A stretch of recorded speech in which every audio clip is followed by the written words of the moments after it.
राजस्थान के तमाम विद्यार्थी जो इस वक्त कंपटीशन की तैयारी कर रहे हैं, जो विद्यार्थी इस वक्त स्कूल में पढ़ रहे हैं, कॉलेज में पढ़ रहे हैं, उन सभी विद्यार्थियों की आज के दिन सबसे बड़ी अगर समस्या है तो वो समस्या है एसएसओ आईडी।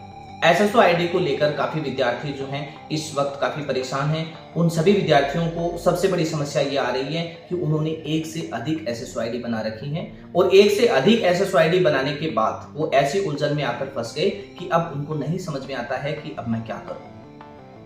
तो ऐसे जितने भी राजस्थान के तमाम विद्यार्थी, चाहे वो कॉलेज कंपटीशन एग्जाम या स्कूल में पढ़ने वाले या फिर किसी भी गवर्नमेंट स्कीम के लिए आवेदन करने वाले नागरिक बंधु जितने भी हैं, वो सब के सब इस वीडियो पर बने रहेंगे और इस वीडियो को बड़े ध्यानपूर्वक सुनेंगे ताकि आप लोगों को आज मैं इस उलझन से थोड़ा बाहर निकाल सकूं और इस उलझन से आप लोगों को थोड़ा सा मुक्ति दिला सकूं।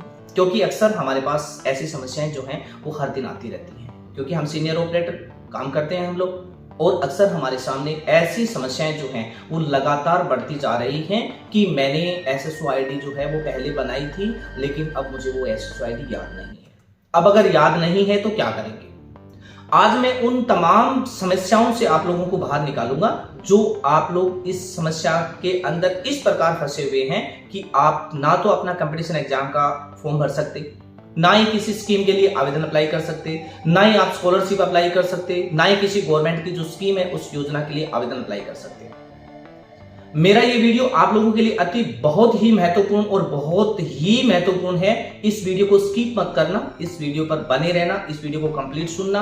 अगर आप लोगों को 1% भी अच्छा लगता है तो इस वीडियो को ज्यादा से ज्यादा शेयर करना ताकि राजस्थान की ज्यादा से ज्यादा पॉपुलेशन, 60% पॉपुलेशन ऐसे मुसीबत में फंसी हुई है जिस मुसीबत में आप इस वीडियो को देख रहे हैं, आप फंसे हुए हैं।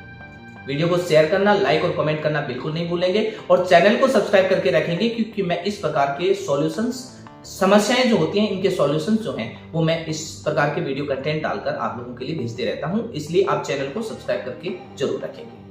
चलिए बात करते हैं अपन एसएसओ आईडी पर कि एसएसओ आईडी क्या है और एसएसओ आईडी एक से अधिक क्यों नहीं बनानी चाहिए। एक से अधिक एसएसओ आईडी अगर आप बनाते हैं तो इसका नुकसान क्या है, और इतना बड़ा नुकसान है कि आप सोच भी नहीं पाएंगे।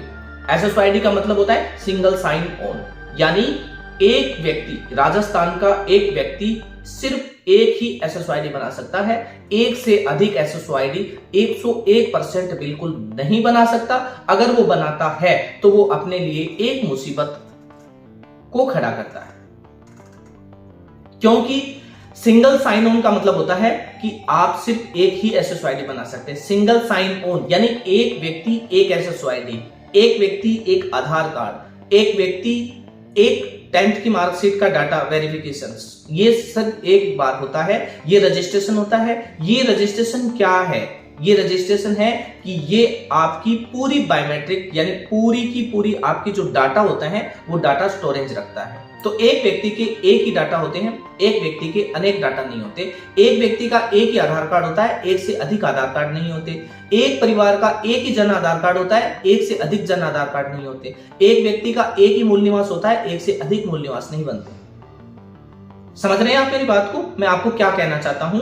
इसलिए आप लोगों को एक से अधिक एसएसओ आईडी बिल्कुल क्रिएट नहीं करनी है। अगर आप करेंगे तो आप ही मुसीबत में फंसेंगे। आप किसी भी प्रकार का कोई भी आवेदन जो है वो अप्लाई नहीं कर पाएंगे।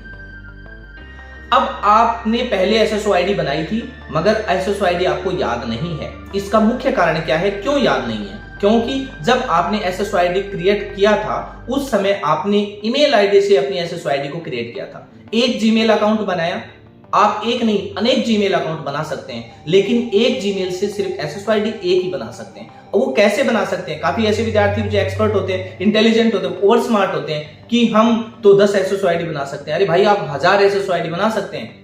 क्यों? कि आपने ईमेल आईडी क्रिएट की, आपने एसएसओ आईडी बना ली, आपने ईमेल आईडी क्रिएट की, आपने एसएसओ आईडी बना ली। अब उससे मुक्ति पाना है, आपको एक ही एसएसओ आईडी बनाना है, एक ही एसएसओ का अकाउंट बनाना है। उस अकाउंट के अंदर आपको अपनी पूरी जानकारी जो है वो उसमें ऐड करनी है। जैसे ही आपने एक जीमेल अकाउंट से आपने एक एसएसओ आईडी बनाई, एसएसओ आईडी बनाने के साथ तुरंत उसकी प्रोफाइल में जाइए और प्रोफाइल में जाने के बाद अपना नाम, अपनी डेट ऑफ बर्थ, उसके बाद आपकी जो लोकेशंस, एड्रेस और उसके बाद आपके मोबाइल नंबर, आपका ईमेल आईडी, आपका जन आधार कार्ड, आपका आधार कार्ड, उसके साथ सबको मैप कर दीजिए, लिंक कर दीजिए, सबकी ओटीपी वेरीफाई करके उसके साथ ऐड कर दीजिए और ऐड करने के बाद उसको अपडेट कर दीजिए और अपडेट करने के बाद आपकी प्रोफाइल कंप्लीट हो जाएगी। उसके बाद 1 से लाख आपकी कोई भी दूसरी एसएसओ आईडी नहीं बन सकती, क्योंकि आपने सब कुछ उस एसएसओ आईडी के अंदर मैपिंग कर दिया। और मैपिंग करने के बाद अगर आप नए यूजर्स हैं, नई एसएसओ आईडी क्रिएट कर रहे हैं, पहले आपने कभी एसएसओ आईडी क्रिएट नहीं की, अब फर्स्ट टाइम अगर कर रहे हैं, तो आपको ऐसे ही करना है कि सबसे पहले अकाउंट जनरेट करना है। जनरेट करने के बाद सारी चीजों को उसके साथ मैप करना है और मैप करने के बाद आपको कंप्लीट उसको अपडेट कर देना है। अब आपको बिल्कुल कहीं दिक्कत नहीं आएगी, आपकी एसएसओ आईडी गुम हो ही नहीं सकती, क्योंकि आप किसी भी डॉक्यूमेंट से उसको फॉरगेट कर सकते हैं। आप उससे आधार कार्ड से भी फॉरगेट कर सकते हैं, उसको जन आधार कार्ड से भी फॉरगेट कर सकते हैं, उसको मोबाइल नंबर से भी फॉरगेट कर सकते हैं, उसको जन आधार से ईमेल आईडी से भी उसको फॉरगेट कर सकते हैं, उसके पासवर्ड रीसेट कर सकते हैं। तो आपकी एसएसओ आईडी लॉस नहीं होगी और आपको दोबारा बनाने की जरूरत नहीं है और आप कभी ऐसी गलती नहीं करेंगे कि आपने 1 से अधिक एसएसओ आईडी जो है वो बना रखी है। आपको बनाने की बिल्कुल जरूरत नहीं है और कभी बनाना भी नहीं चाहिए। 1 से अधिक एसएसओ आईडी जो भी ई मित्र ऑपरेटर या कोई भी संचालन या स्वयं आप अगर करते हैं तो बहुत गलत है। आप उस दिन, आप कभी किसी दिन ऐसा फंस जाओगे कि आपको उस मुसीबत से निकलना आप लोगों के लिए बड़ा मुश्किल हो जाएगा। अगर आपने कोई एसएसओ आईडी पहले से बना रखी है और अब आपको पता नहीं है, तो सबसे पहले कोशिश ये कीजिए कि आप उसी एसएसओ आईडी को फॉरगेट करने की कोशिश कीजिए।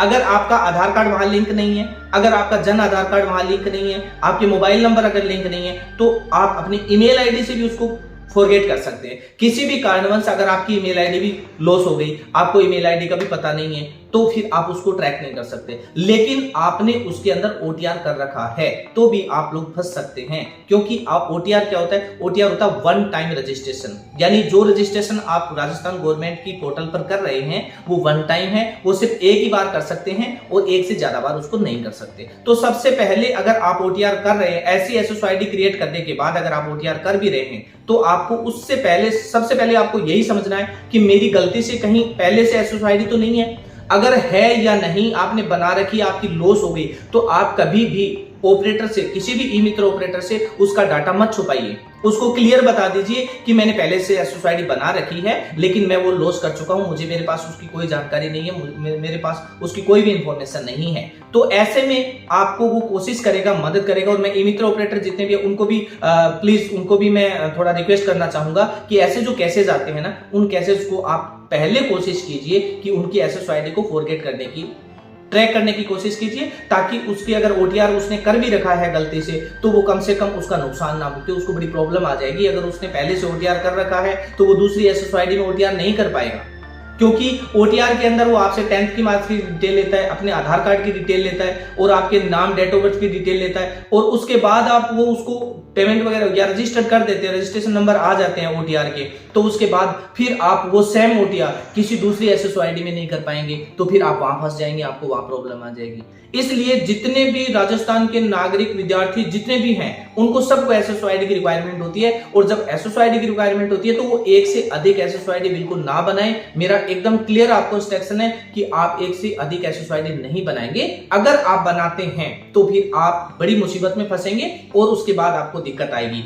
अगर पहले से ही आप ऐसा कर चुके हैं, पहले से अगर ऐसा कर चुके हैं, तो फिर मैं आपको इसका एक अल्टरनेट बता देता हूं। लेकिन इस अल्टरनेट को तभी यूज करना है जब आप पहले से गलती कर चुके हैं। आप अगर पहले से गलती नहीं कर रखी है तो आप ऐसे अल्टरनेट को यूज मत करना। अगर आपने कोई गलती आपसे हो चुकी है तो ही आप इस अल्टरनेट का यूज करेंगे। मान लो कि आपकी एक एसएसओ आईडी पहले से बनी हुई थी और गलती से आपने ऑपरेटर को नहीं बताया और दूसरी एसएसओ आईडी आपने बना ली।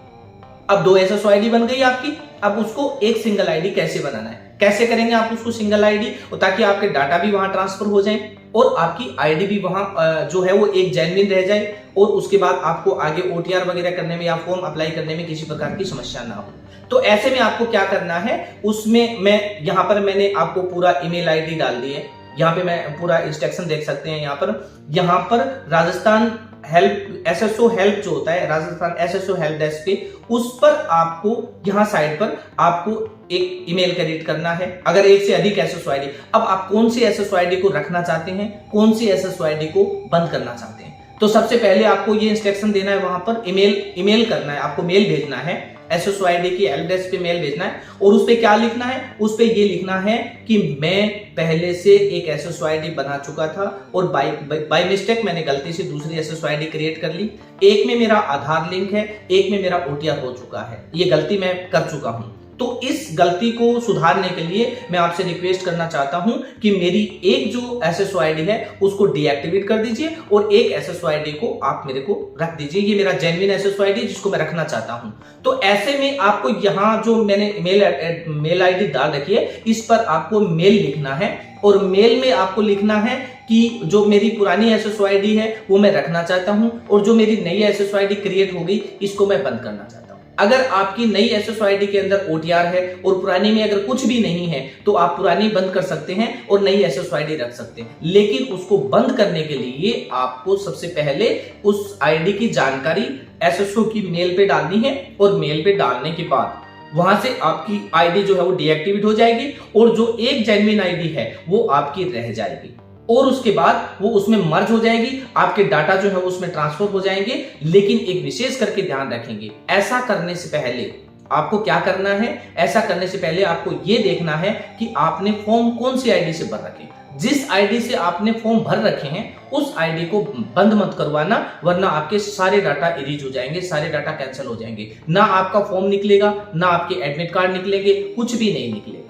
जिस SSOID को गलती से आपने दोबारा क्रिएट किया है, जिसके अंदर ऑलरेडी फॉर्म भर चुके हैं आप, उस ID को रखना है। जो ID में कोई डाटा नहीं है और उसमें आधार या जन आधार लिंक है तो ऐसी SSOID को आप डीएक्टिवेट कर सकते हैं, बंद कर सकते हैं। जिसमें आपके डाटा हैं, जिस SSOID के अंदर आपके डाटा हैं, उस SSOID को आप गलती से भी डीएक्टिवेट मत करवाना, वरना सारे के सारे डाटा इरेज हो जाएंगे और आपके जितने भी पीछे जो भी आपने आवेदन अप्लाई किए थे, फॉर्म भरे थे, वो सारे के सारे फॉर्म जो है वो सारे के सारे निरस्त हो जाएंगे, आपको पता भी नहीं चलेगा। क्योंकि वो जैसे उसको डीएक्टिवेट करेगा उसके सारे डाटा जो है वहां पे क्लीन हो जाएंगे और जो नई SSOID है उसके अंदर आपको पुराना कोई रिकॉर्ड नहीं मिलेगा। इसलिए मैं तमाम विद्यार्थियों को ये क्लियर कर देता हूं कि आप किसी भी SSOID को जब बंद करते हो तो उस समय विशेष करके ये ध्यान रखो कि जिसमें आपके डाटा हैं, जिसमें आपके फॉर्म भरे हुए हैं, उसको रखना है और जिसमें कोई डाटा नहीं है उस SSOID को आप बंद कर सकते हैं।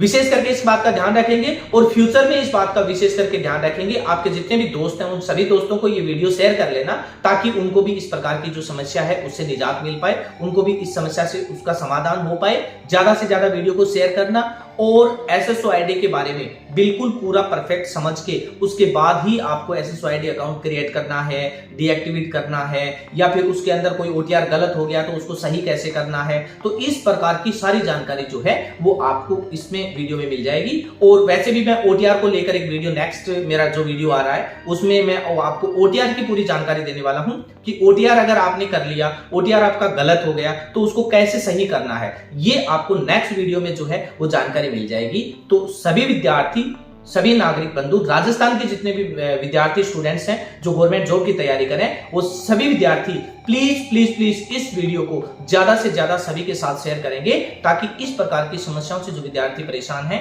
उन विद्यार्थियों को हेल्प मिल पाए और उनकी समस्याओं का जो है वो समाधान हो सके। वीडियो अच्छा लगे तो लाइक और कमेंट करके मुझे जरूर बताएंगे।